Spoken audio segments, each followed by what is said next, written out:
अस्सलाम वालेकुम दोस्तों, वेलकम टू माय चैनल। दोस्तों, आज की वीडियो में हम बात करने वाले हैं amazing news about historical places के बारे में। जी हाँ दोस्तों, हम आपको दिल्ली की तारीख में मौजूद ऐसी तारीखी मकामात के बारे में खबरें देंगे जो आज से पहले आपने कभी नहीं सुनी होंगी। दोस्तों, ऐसी खबरें जो आज तक आपको कोई नहीं बता सका होगा। दोस्तों, क्या आप सब लोग जानते हैं कि बरसगीर का सबसे मशहूर लाल किला पहले लाल नहीं था। दोस्तों, ऐसी ही अमेजिंग न्यूज़ जानने के लिए वीडियो को लास्ट तक बने रहें। तो चलिए दोस्तों, वीडियो को शुरू करते हैं बगैर किसी देरी के। तो चलिए दोस्तों, बात शुरू करते हैं बरसगीर की तारीख के आज तक के सबसे मशहूर किले लाल किले के बारे में। दोस्तों, अगर बात करें कि लाल किला कब बनाया गया, तो दोस्तों लाल किले को शाहजहां ने 1648 में बनवाया था और दोस्तों ये 200 साल तक मुगल हुक्मरानों के कब्जे में रहा। दोस्तों, इसे एक शाही महल के तौर पर बनवाया गया था और ये इंतहाई खूबसूरती का हामिल था। दोस्तों, इस शाहकार को मुग़ल बादशाह शाहजहां ने अपने रहने के लिए बनवाया था, क्योंकि दोस्तों जब मुग़ल बादशाह शाहजहां ने आगरा के बजाय दिल्ली को अपना गढ़ बनाने का सोचा तो उसने यहाँ पर रहने के लिए इस किले को बनवाया था। और दोस्तों इस किले को एक शाही दरबार के तौर पर और दोस्तों शाही किले के तौर पर बनवाया गया था। दोस्तों, इस किले के अहमियत का अंदाज़ा आप इस बात से लगा सकते हैं कि इस किले को 200 साल तक मुग़ल हुक्मरानों ने अपनी रहायशगाह के तौर पर इस्तेमाल किया। और दोस्तों अगर बात करें इसके स्ट्रक्चर की, तो दोस्तों इस किले को मुस्लिम स्ट्रक्चर के तहत बनाया गया था, जो कि इंतहाई खूबसूरती का हामिल है। दोस्तों, अगर बात करें इसके बाद की 200 साल तो इसे मुग़लों ने इस्तेमाल किया। इसके बाद दोस्तों बारी आती है बरतानवी राज की। दोस्तों, बरतानवी राज में भी इसे बहुत ही ज़्यादा अहमियत हासिल रही और दोस्तों जो भी सरकारी फंक्शन होता था लाल किले में ही किया जाता था। दोस्तों, लाल किले को उस वक़्त भी बहुत ही ज़्यादा अहमियत हासिल रही और दोस्तों आज भी इसकी अहमियत कम नहीं हुई है। आज भी जब 15 अगस्त आती है तो भारत के हुक्मरान यानी कि वज़ीर आज़म वहाँ पर जाकर झंडा लहराते हैं और एक स्पीच देते हैं। दोस्तों, इससे आप लाल किले की अहमियत का अंदाज़ा लगा सकते हैं, जो कि इसके बनने से लेकर आज तक कम नहीं हुई। दोस्तों, लाल किले को मुग़ल हुक्मरानों ने बहुत नुकसान भी पहुंचाया था, लेकिन दोस्तों ये आज भी अपनी पूरी आबोताब के साथ खड़ा है। दोस्तों, 2007 में यूनेस्को ने लाल किले को वर्ल्ड हेरिटेज साइट में शामिल कर लिया था और आज ये एक आलमी विरसा बन गया है। दोस्तों, एक सबसे इम्पोर्टेंट आपको न्यूज़ यहाँ पर बताते चलें कि कोहिनूर, जिसे कि दुनिया का सबसे इम्पोर्टेंट हीरा कहा जाता है और दुनिया की सबसे महंगी चीज़ माना जाता है, ये भी इसी महल का हिस्सा है। दोस्तों, ये इसी महल में मौजूद शाहजहां के ताज का एक टुकड़ा है, जो कि आज अंग्रेज़ों के पास है। दोस्तों, जब बरतानवी राज ने इस किले को ख़त्म किया तो इसके अंदर से सभी चीज़ें लूट लीं और दोस्तों इसके फर्नीचर को तबाह कर दिया। इसी वक्त दोस्तों बादशाह के ताज से इस हीरे को निकाल कर बरतानिया भेज दिया गया। दोस्तों, इससे पता चलता है दुनिया की सबसे महंगा हीरा भी इसी महल का हिस्सा रहा है। दोस्तों, अगर बात करें इससे ज़्यादा, बहादुर शाह जफ़र जब अंग्रेज़ों से जंग हारा तो इसे इसी किले में कैद किया गया था और दोस्तों जब यह दोषी पाया गया तो इसे यहाँ से निकाल दिया गया था।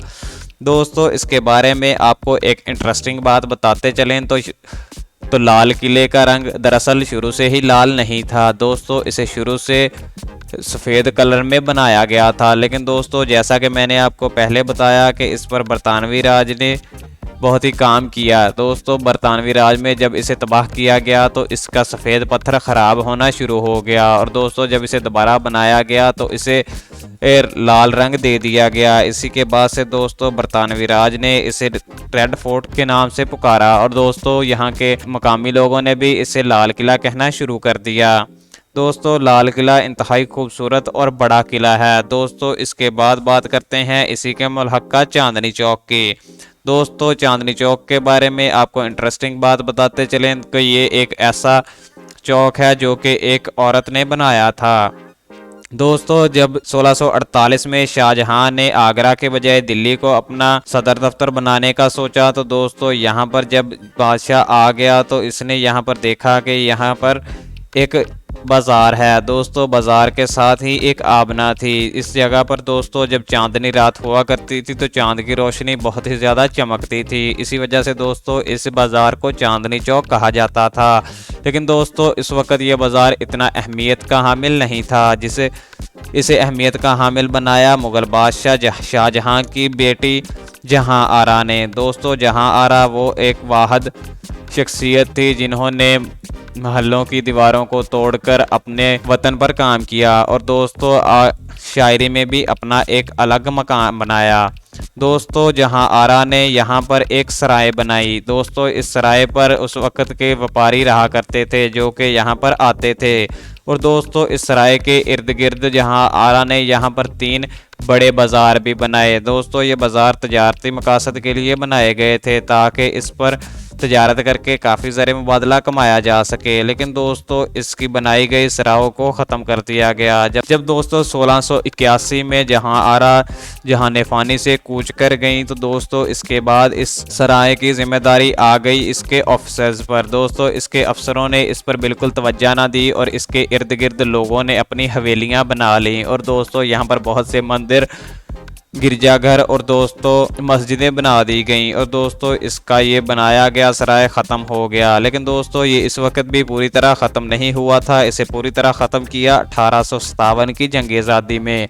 दोस्तों 1857 की जंग आज़ादी जब हिंदुस्तानियों ने अंग्रेज़ों से अपना दिल्ली वापस ले लिया तो दोस्तों अंग्रेज़ों ने दोबारा से दिल्ली अपने कब्ज़े में लेने के लिए हमला किया। और दोस्तों इस वक्त इस सराय को बिल्कुल ही ख़त्म कर दिया गया। और दोस्तों जिस चीज़ से इस बाज़ार की अहमियत थी वो चीज़ ही यहाँ से ख़त्म हो गई। और दोस्तों इस जगह पर बना दिया गया एक घंटाघर जो कि बरतानवी राज का हिंदुस्तान में बनाया जाने वाला पहला घंटाघर था। दोस्तों इस सराय को ख़त्म करके यहाँ पर ये घंटाघर खड़ा कर दिया गया जो कि बाद में ख़त्म हो गया। और दोस्तों आज का चांदनी चौक बहुत से तजारती मकासद के लिए इस्तेमाल होता है। दोस्तों इसके मेन मकसद जो यहाँ पर इस बाज़ार को बनाने का था कि यहाँ पर सराय बनाई गई थी, इसका तो आज बिल्कुल भी नामो निशान नहीं है। और दोस्तों सराय के पीछे एक बहुत ही खूबसूरत और आलीशान बाग बनाया गया था जिसे बेगम बाग कहा जाता था। लेकिन दोस्तों आज ये बाग ख़त्म हो गया है और यहाँ पर बड़ी बड़ी मार्केट्स बन गई हैं। दोस्तों इसका आधा हिस्सा तो मुगलिया दौर में ही तोहफे के तौर पर दे दिया गया था जो कि आज बिल्कुल ही ख़त्म हो गया है। और दोस्तों यहाँ पर जहाँ पर उस वक़्त बाग हुआ करता था वहाँ पर दोस्तों आज नेशनल बैंक ऑफ इंडिया की एक शाख कायम है। तो दोस्तों ये थी आज की वीडियो पसंद आने की सूरत में वीडियो को लाइक करें और ऐसे मज़ीद इन्फॉर्मेटिव वीडियो देखने के लिए हमारे चैनल को सब्सक्राइब करें। Thank you for watching.